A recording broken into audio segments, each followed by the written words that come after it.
So this video was supposed to be released like a whole lot earlier, but because of our group having problems and me being busy with college.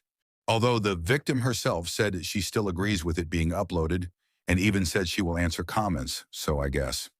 I kind of had to delay it and do most of it myself.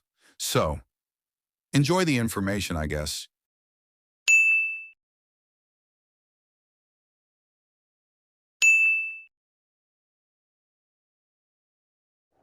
So that's basically it. Isoya didn't diddle on kids, but she did date a minor. Nothing sexual happened, and basically, this is the situation.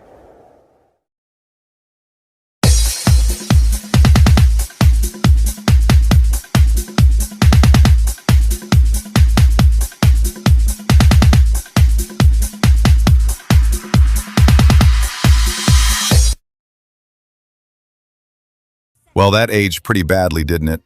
Hello guys, this video will cover an extensive update with the victim's account of MLBB content creator Isoya Yasuji's situation, previously talked about in Space's video on August 8th, 2024. Disclaimer before going forward, this video contains sensitive subject matter including emotional manipulation, sexting, and nudity extortion. If you are, and would be, uncomfortable in any way with what's mentioned, I understand. This video is not for you.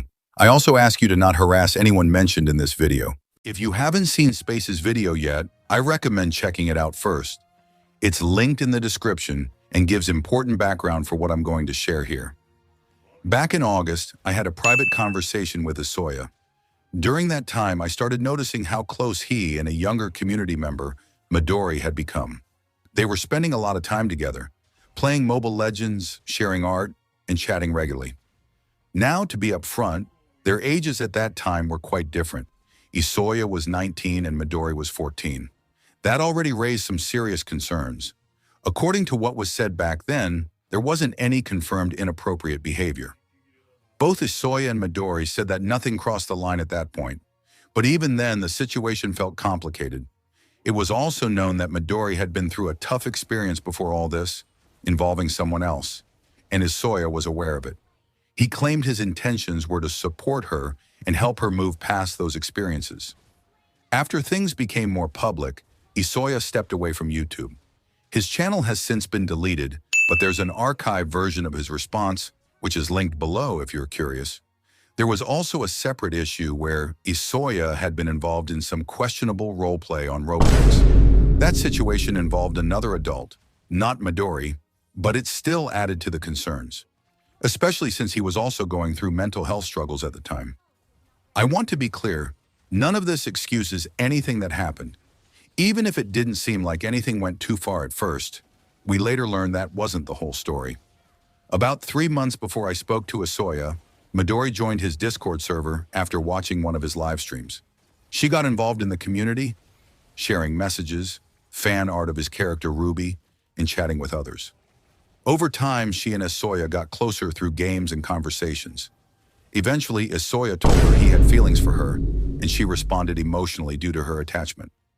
Unfortunately, things went downhill from there. According to Midori, their messages eventually crossed a line and made her uncomfortable. She didn't speak up right away because she was afraid of how Isoya might react, especially emotionally. Even though they had agreed to stop talking, they continued interacting. People in the server noticed them playing games together, which made it clear they were still in contact. Everything I've shared is based on what was visible publicly at this time. So let's hear what Midori has to say. Okay, so the beginning of why he was exposed in the first place was because an old friend of his, Rald, joined the server after noticing both me and him playing MLBB a lot, matching profile, etc. Rald immediately confronted him via DMs. Rald started to talk to Isoya via public chat, but I was unaware at the time and was just drawing Ruby fan art. While we're calling, I noticed something wrong with Isoya's sudden breakdown. As far as I remember, I noticed him texting me, telling me his career is over, calling himself stupid, and that his life is over. I checked it out and noticed Rald confronting him on the public chat. This is where I started to feel anxious and pressured for the first time ever by some of the members, and I really don't know how to respond. It happened so soon that I couldn't think fast enough on how to handle this, along with Isoya as well. I went to go and tell Isoya in DMs if I could spill the truth onto the chat. Surprisingly, he said, anything but things of us doing inappropriate together. To me, and without thinking, I shared Isoya's confession onto the public chat. I did that because I said them, referring to sharing it publicly on the chat. I wasn't being specific, neither was Isoya. No turning back now because everyone has seen it now. I felt a mix of emotions, like confusion, fear, and regret, knowing that I made an unforgettable mistake that will forever be attached onto him as a children liker. I was DM'd by his brother, saying why I told everyone that Isoya and I were dating. I couldn't remember exactly what I said because I edited my messages, but I told him that I was sorry for what I did to his brother. Then being told to think, even though I clearly couldn't because everything felt so rushed for me and made me hesitate to speak out. Fast forward to a giveaway community post during the night in our call. I had an urge to beat myself up because I couldn't get this out off my head, almost as if everything was my fault for not even rejecting him at all like what people would expect me to do. Plus someone else, Purple, said I won't beat myself over it. During the middle of him getting the username and pasting it onto the note in the call, I slapped myself, punched myself in the face with my bare fist, and blamed myself for mindlessly accepting his confession and destroying his career. Isoya heard my cries and asked me what's wrong, but I didn't respond to him and just continued until I ended the call. It didn't really end well with Isoya telling me that he lashed out on Purple for saying that. Hearing all of this made me regret doing it. I told Isoya that I was very sorry to Purple for making Isoya angry and making him defend me. Both Purple and Isoya did have a serious talk while I was still recovering from the beating. At the time, I didn't think this was anything major. When I checked up on his channel and saw his post about his suicidal thoughts, now deleted, it made me feel worse and worried about him. I often checked up on him just to make sure he won't do that, despite his reassurance. This happened during the confrontation and before Space uploaded the video. Around 30 October, I promised others that I would cut contact with him and move on with my life via DM. In the end, I couldn't bring myself to leave him completely. When I told him that I was cutting contact with him, he started to cry after he had already lost everything because of what happened in Discord, with him staying alive and happy because of me. I tried to convince him to just let go of me and hoped that he would find an actual partner in real life, not be too harsh on himself, etc., etc. Him crying over me leaving made me rethink what I said. I felt really bad and blamed myself for what he had been going through with his IRL problems. I promised to make the best of memories in December, together with him, without anything more. I broke my own promise to cut contact with him, but I was too afraid to speak about it and leave him. His mom told him that we shouldn't even date at all, because she was worried that he will be heartbroken again, like how he felt after breaking up with his Roblox partner. I convinced myself to keep the relationship going, but it ended up becoming worse for both me and him, because now we are constantly for weeks, forcing myself to please him, poor communication, and arguments as the time has passed. But around March 18th, everything changed. While we were talking around 7 p.m., he suddenly told me about him dreaming about me being unclothed and acting silly, which made me feel uncomfortable for the first time ever. I asked him why, and he then told me to blame it on his dream and said it didn't feel inappropriate. It made me feel so upset that I let my emotions get to me. Around 9:15 p.m., I started to confront him, saying stuff like him still having my private photo despite us agreeing to delete them months ago. I told him that I already deleted his photo and told him to not hide anything from me. I sent a screenshot of his comment, blaming my parents for giving this phone to their child. He admitted he was too emotional when he made these comments right after the video was released. I asked him why he was so romantically interested in me, fully knowing I am underage. He admitted that he started to get closer with me during the past 2 months of our friendship, developing his feelings toward me, and that he didn't want to wait 4 years, confessing to me immediately. After that, I told him that it's my fault for accepting his feelings toward me in the first place while knowing I was still underage, and that I should have rejected him at first. I then told him that I realized he started to get worse over time with continuous inappropriate online behavior, once every 1 or 2 weeks, mentally draining me, breaking our promise to stop crossing boundaries, and I didn't even dare to stop him at all, even when I'm exhausted from doing it over and over again with him.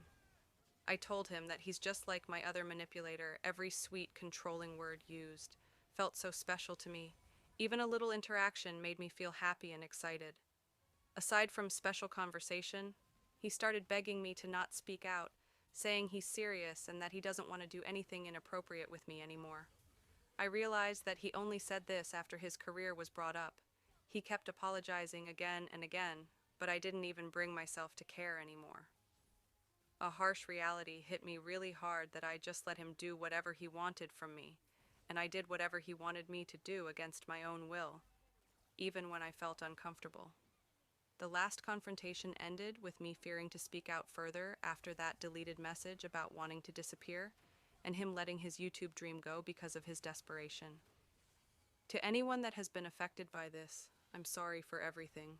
I know I should have just left him, but I couldn't bring myself to do it, even though I don't owe him anything. Saying sorry won't do anything, and I'm aware of it. For now, I will remain anonymous for who knows how long. Ever since I cut contact with him, I felt freedom after leaving the relationship, but at the same time I felt a lot emptier and numb than ever, because now I couldn't feel that kindness, happiness, and loving feeling anymore.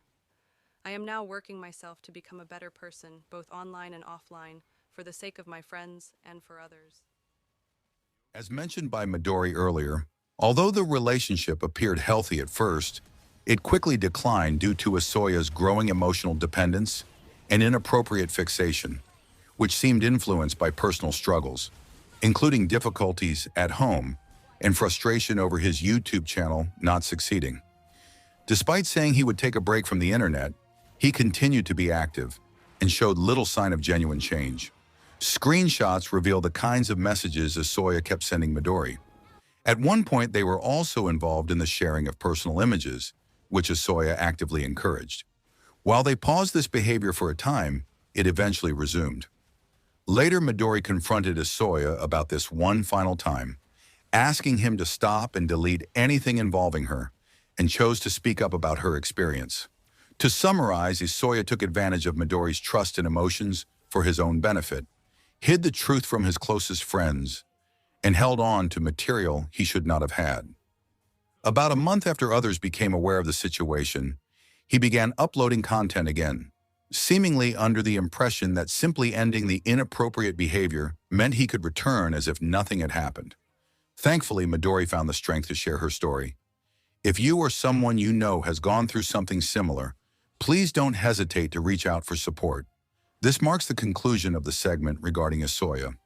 Any future updates will be in the pinned comment or addressed in a separate video if necessary.